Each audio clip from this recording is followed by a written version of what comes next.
అందరికీ నమస్కారం. Welcome to my channel. ఈ వీడియోలో ఏపీ ఉద్యోగులకు, పెన్షనర్లకు 12 పీఆర్సీ అమలుకు తాజా సమాచారం అందింది.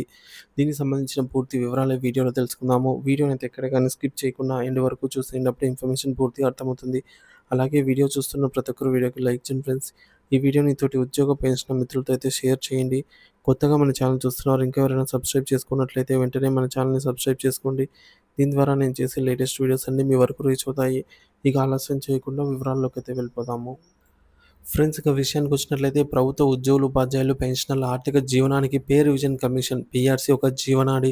ప్రతి 5 ఏళ్లకు ఒకసారి వారి వేతనాలను, పెన్షన్లను ద్రవ్యోల్బణానికి అనుగుణంగా సవరించడం పీఆర్సీ ముఖ్య ఉద్దేశ్యం. అయితే ఆంధ్రప్రదేశ్ చరిత్రలో 1969 నుంచి నేటి వరకు కొన్ని మినహా దాదాపుగా అన్ని పీఆర్సీలు అమల్లో జాప్యమే జరుగుతూ వస్తుంది. ఆర్థిక ప్రయోజనాల కోతలతో ముడిపడి ఉన్నాయి పీఆర్సీలన్నీ గూడా. సుదీర్ఘ ప్రయాణంలో ప్రభుత్వాల నిర్ణయాలు, ఉద్యోగ సంఘాల పోరాటాలు, ఉద్యోగుల ఆర్థిక నష్టాల గురించి ఇప్పుడు మనం తెలుసుకుందాము. పీఆర్సీ చరిత్రలో స్వర్ణయుగం అనైతే పిలుస్తామండి. ఎందుకంటే నష్టం లేని 2 పీఆర్సీలైతే ఇంప్లిమెంట్ అయ్యాయండి. అవేంటనేది చూద్దాము.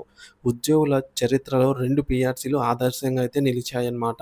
ఆ 2 పీఆర్సీలలో అమలు తేదీ, ఆర్థిక ప్రయోజనాలను బెనిఫిట్స్ పొందే తేదీ ఒకటే రోజు కావడం వల్ల ఉద్యోగులు ఎలాంటి ఒక్క రూపాయి కూడా ఆర్థిక నష్టానికి గురి కాలేదనే చెప్పాలి. అవి ఏంటంటే నాలుగో పీఆర్సీ, ఐదో పీఆర్సీ. నాలుగో పీఆర్సీ 1982లో అప్పటి ముఖ్యమంత్రి శ్రీ కోట్ల విజయభాస్కర్ రెడ్డి హయాంలో డిసెంబర్ 1, 1982 నుండి ఈ పీఆర్సీని అమలు చేస్తూ అదే తేదీ నుంచి ఆర్థిక ప్రయోజనాలను అందించారు. ఇక ఐదవ పీఆర్సీ 1986న ముఖ్యమంత్రి స్వర్గీయ నందమూరి తారక రామారావు గారి హయాంలో జూలై 1, 1986న పీఆర్సీ అమలు తేదీ ఖరారు కాగా ఆ రోజు నుంచే ఆర్థిక లాభాలైతే వర్తింపజేశారు. ఈ 2 పీఆర్సీలను స్వర్ణయుగం అనైతే అంటాము. ఈ 2 పీఆర్సీలు ఎటువంటి నష్టము జరగలేదనమాట. ఎందుకంటే పీఆర్సీ గడువు తేదీ ఏదైతే పీఆర్సీ ఇంప్లిమెంట్ చేస్తారో ఆ తేదీ నుంచే బెనిఫిట్స్‌ని కూడా సకాలంలో అందించారనే చెప్పాలి.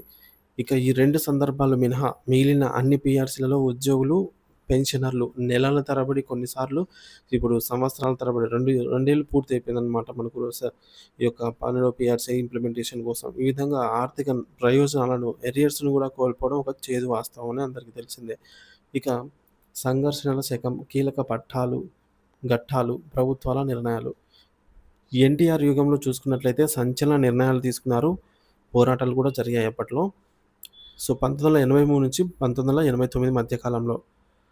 పదవీ విరమణ వయసు కుదింపు అయితే చేశారండి. 1983లో స్వర్గీయ ఎన్టీఆర్ గారి ప్రభుత్వం ఉద్యోగుల పదవీ విరమణ వయసును 58 ఏళ్ల నుంచి 55 ఏళ్లకు తగ్గించడం తీవ్ర దుమారం రేపింది.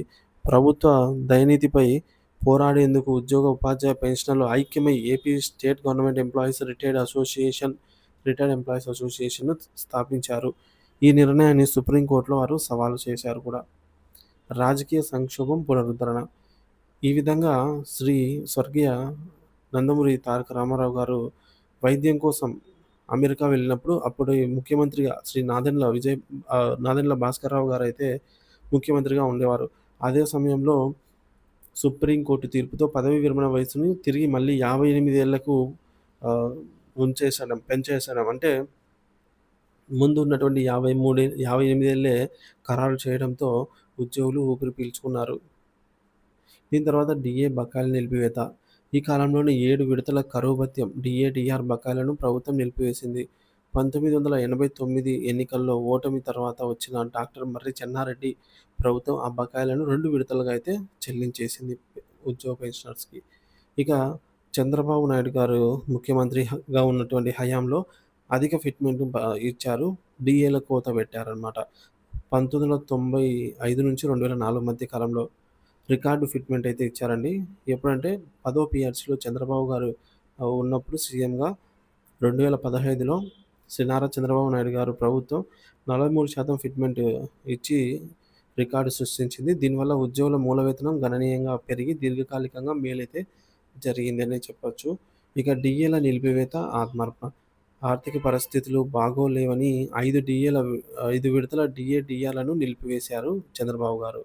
దీనిపై ఉద్యోగ సంఘాలు పోరాడేందుకు 2002లో జాయింట్ యాక్షన్ కమిటీ జేఏసీ ఏర్పడిందనమాట. ప్రభుత్వ స్పందన కరువవ్వడంతో ఆర్థిక ఇబ్బందులతో మనస్తాపానికి గురైన కొత్తగూడెంకు చెందిన పెన్షనర్ శ్రీ ఎంఎస్ఆర్ కృష్ణమూర్తి జనవరి 26, 2003న ఆయన ఆత్మహత్య చేసుకున్నారు. ఈ సంఘటన రాష్ట్ర వ్యాప్తంగా పెను విషాదాన్ని మిగిల్చింది. ఇక మూడోది డాక్టర్ వైఎస్ రాజశేఖర రెడ్డి గారి పాలన, బకాయిలలో చెల్లింపు. సో, ఈయన పాలనలో బకాయిలైతే చెల్లించబడ్డాయి. 2004 నుంచి 2009 మధ్య కాలంలో. 2004లో అధికారంలోకి వచ్చిన శ్రీ వైఎస్ రాజశేఖర రెడ్డి గారు పాదయాత్రలో ఇచ్చిన హామీల మేరకు ఆహ్, చంద్రబాబు ప్రభుత్వం నిలిపివేసిన 5 విడతల డీఏ బకాయిలను చెల్లించేశారు.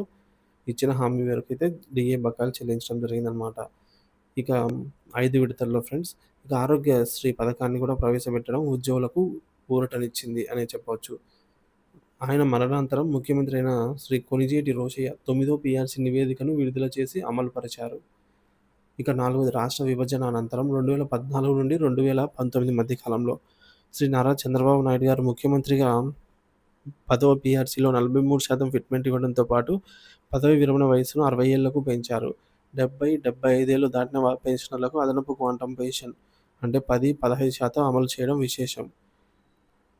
ఇక జగన్మోహన్ రెడ్డి గారి పాలన, రివర్స్ పీఆర్సీ వివాదం 2019 నుంచి 2004 మధ్య కాలంలో జరిగినటువంటి ఆహ్, సంఘటనలు. 11వ పీఆర్సీ విషయంలో జగన్మోహన్ రెడ్డి గారు ప్రభుత్వం తీసుకున్న నిర్ణయాలు తీవ్ర వివాదాస్పదమయ్యాయి.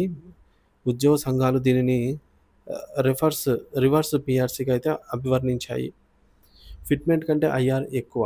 చరిత్రలోనే తొలిసారిగా మధ్యంతర భృతి 27% కంటే 23% ఫిట్‌మెంట్ ఆహ్, ఇచ్చారు. అంటే ఐఆర్ ఎక్కువుంది. ఫిట్‌మెంట్‌ని తగ్గించారు. ఇక కోతలు, ఇంటి అద్దె భత్యం, హెచ్ఆర్ఏ స్లాబ్‌లను తగ్గించడము, అలాగే అడిషనల్ క్వాంటమ్ ఆఫ్ పెన్షన్ ఏదైతే గత చంద్రబాబు గారి హయాంలో ఆయన ప్రభుత్వంలో 70 ఏళ్ళు దాటిన వారికి 10%, 75 ఏళ్ళు దాటిన వారికి 20% ఇస్తున్నటువంటి అడిషనల్ క్వాంటమ్ ఆఫ్ పెన్షన్‌ను 10%, 7%, 15%, 12%కి కుదించడం జరిగింది.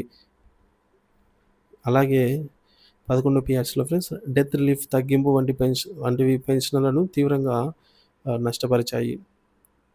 ఆర్థిక ప్రయోజనాల్లో జాప్యం. గ్రాట్యుటీ పరిమితి 16 లక్షలకు పెంచిన అమలు తేదీలో మెలిక పెట్టడం, పీఆర్సీ అరియర్స్, డీఏ బకాయిలు చెల్లించకపోవడం తీవ్ర అసంతృప్తికి కారణమైంది.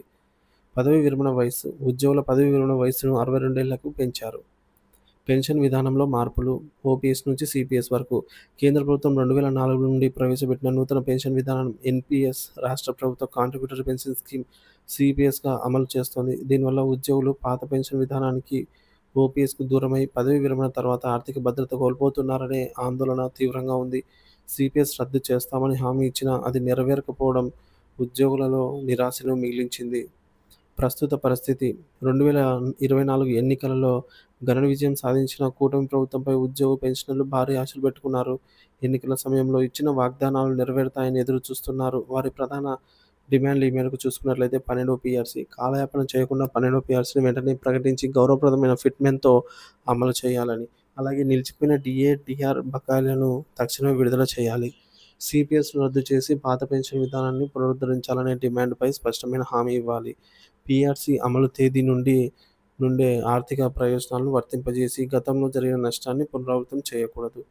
ఉద్యోగులు, పెన్షనర్ల జీవితాలు ప్రభుత్వ విధానాలతో ముడిపడి ఉంటాయి. పీఆర్సీల అమలులో పారదర్శకత, సకాలంలో నిర్ణయాలు తీసుకోవడం ప్రభుత్వాల బాధ్యత. కేవలం పేరుకు ప్రతి 5 ఏళ్లకోసారి కమిషన్‌ను వేయడం కాకుండా దాని సిఫార్సులను ఉద్యోగ సంఘాలతో చర్చించి వారి ప్రయోజనాలను కాపాడినప్పుడే ప్రభుత్వాలపై విశ్వాసం నిలుస్తుంది. ప్రస్తుత ప్రభుత్వం ఉద్యోగుల దశాబ్దాల ఆవేదనను అర్థం చేసుకొని వారి న్యాయమైన డిమాండ్లను నెరవేరుస్తుందనైతే లక్షలాది మంది ఆశగా ఎదురు చూస్తున్నారు ఫ్రెండ్స్.